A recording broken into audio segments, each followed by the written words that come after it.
Here's the Mini-14 ATI stock. Now that you can actually see it, I opened the windows and everything. The hurricane's gone, so I'm able to get some light in here. And why am I doing this video? Because I still wasn't satisfied, you know. It's still a mystery. Like, how do you use your Mini-14 tactically with which sling? It's never really clear which slings will fit.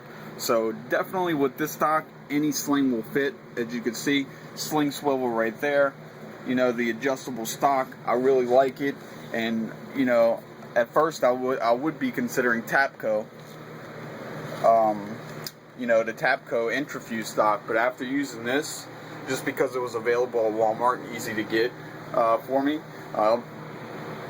after using this, I'm pretty satisfied. I don't feel the need to get the Tapco. I feel that the ATI stock does its job very well. This is very sturdy. The butt pad, you can actually slam into door frames and doors with that. Well, the only thing that I'm not sure about is some of the quality levels are a little iffy. Definitely like the cheek rest. What I would probably gonna do is, you know, put some more higher quality material around there, like maybe some camo outdoor tape or something like that, because this is a 3M design or something like that. It works really good for the cheek rest, you know, when you put your cheek on it. It works really well, but I'm not sure how it will do in the weather, you know what I'm saying? So if it gets rain on, it might just start peeling and coming off. I don't know. Easily fixed with, you know, camo tape or some other kind of leather butt cheek. You know, I'm sure there's a bunch of stuff, because it's like a AR, you know, adjustable stock. So for like an M4, so there's got to be a ton of freaking options for cheek rests out there. I haven't checked specifically. And there's the sling swivel I installed on the side here. Let's see. I installed it right there. That's an Uncle Mike's quick detach, and this is a Blackhawk 2-point tactical sling. It was only $20, so that's all I had on me at the time. So I got that, and it does work single point. It works fine. You know, you can drop the weapon. Sling stud is not going to come out. You know, it's very secure. I would guess this weighs about 9.5 pounds now, something like that, because I mean, you got the barrel, you know, and it's full profile all the way up to here. And then you got the Nikon scope, and I use the Ruger steel rings because I know they're high quality, you know. So I trust Ruger. I'm just going to use those on this one. And that's a Nikon Pro Staff 2-7, which is good for CQB. I didn't want anything above 2, really. 2's kind of pushing it, but you can train yourself to adjust with 2. As far as everything else goes, it lines you up with the sight. The bore access is pretty steady. It lines you up with the sight. It looks a lot better rifle. It feels more capable. And, you know, this does have the folding on the side. So you can fold it and put it in your car if necessary. Like if you need it in a truck, you know, like in a disaster area like me for a hurricane, which we just had, Isaac.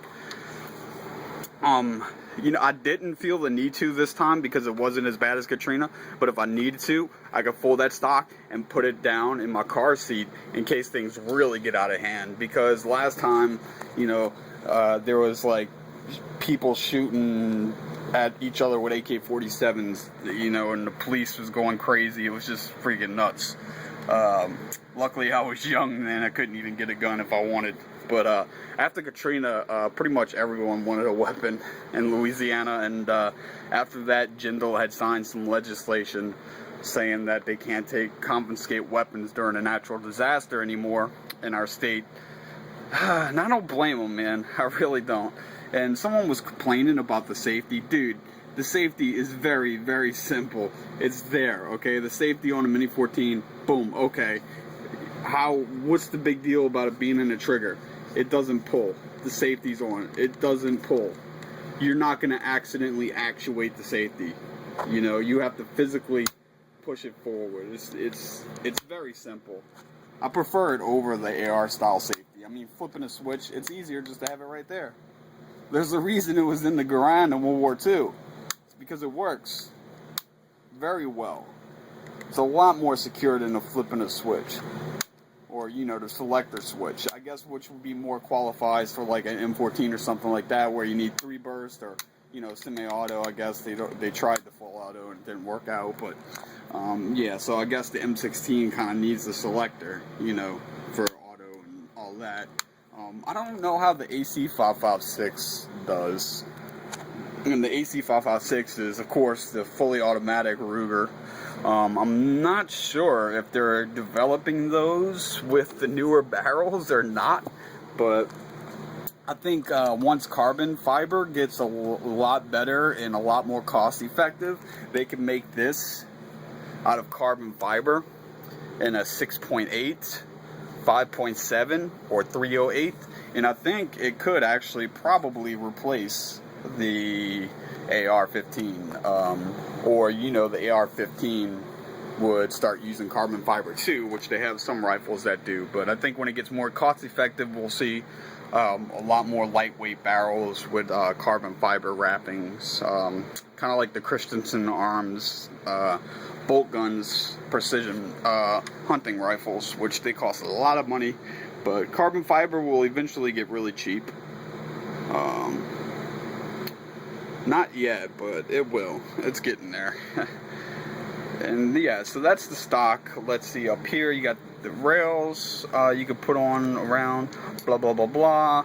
I only have one rail right there where a light's gonna go. There's another sling swivel I put on. Didn't wind up not using it, but it's there. And of course you have the traditional lanyard sling hole right there, which I guess if you want to save like what 0.2 ounces, you can grind that freaking thing off. But for 0.2 ounces, or maybe even less than that, I don't think it's even worth bothering grinding that off. Why even freaking bother? And of course you got all that. And I complained about the handguard in my assembly video, but the handguard is okay. I guess it's better that it's lighter. I mean, I do like it that the other one's more heavy duty and enforced, but let's face it, I mean, what is this really going to go through? And I mean, let's just say the worst case, you drop it off a cliff, which I just did with my phone. Let's just say you drop it off a cliff and it just cracks that all up. Big deal. The rifle's still going to function. Worst case scenario. All this freaking breaks off, and yeah, you just have to watch your hand for the sliding bolt, which I don't think is going to be an issue.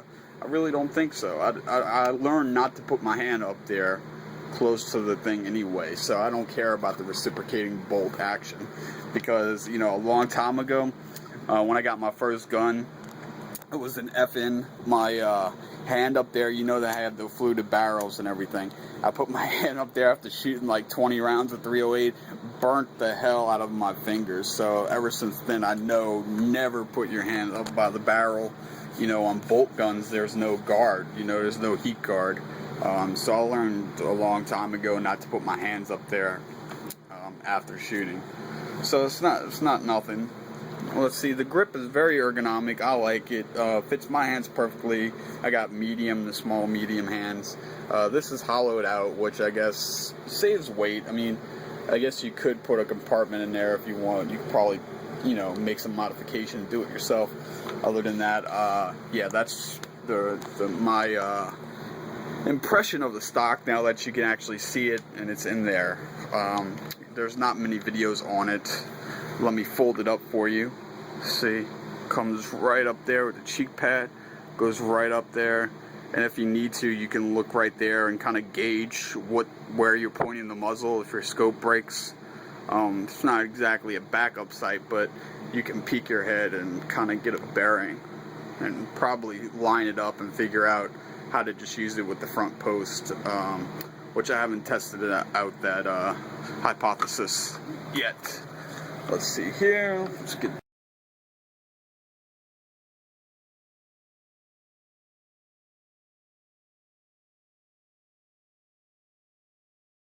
to do it. Ow.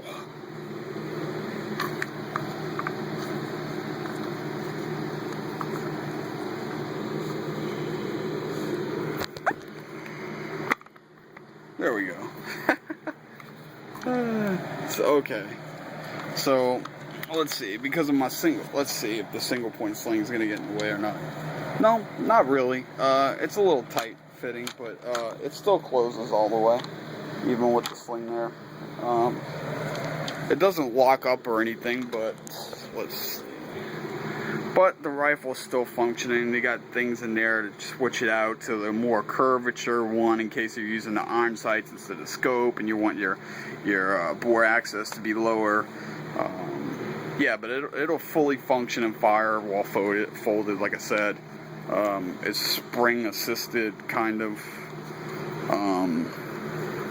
It's a lot better than the other folding stocks for the Mini that I've seen in those cheapy AK folding stocks.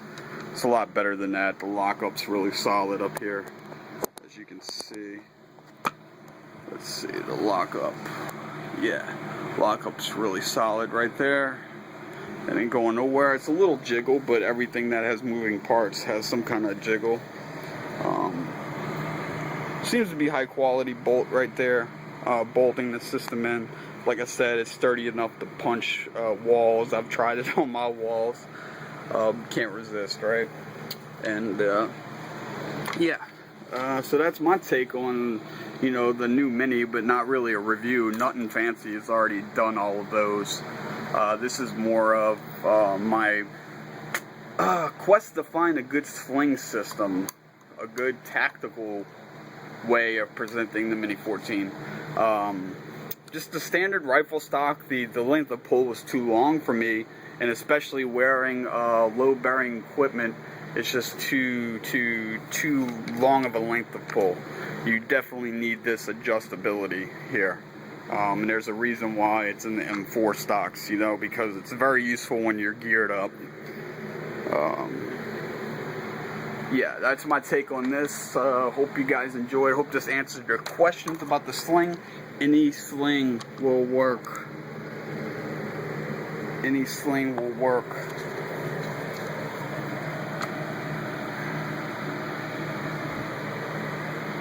Alright.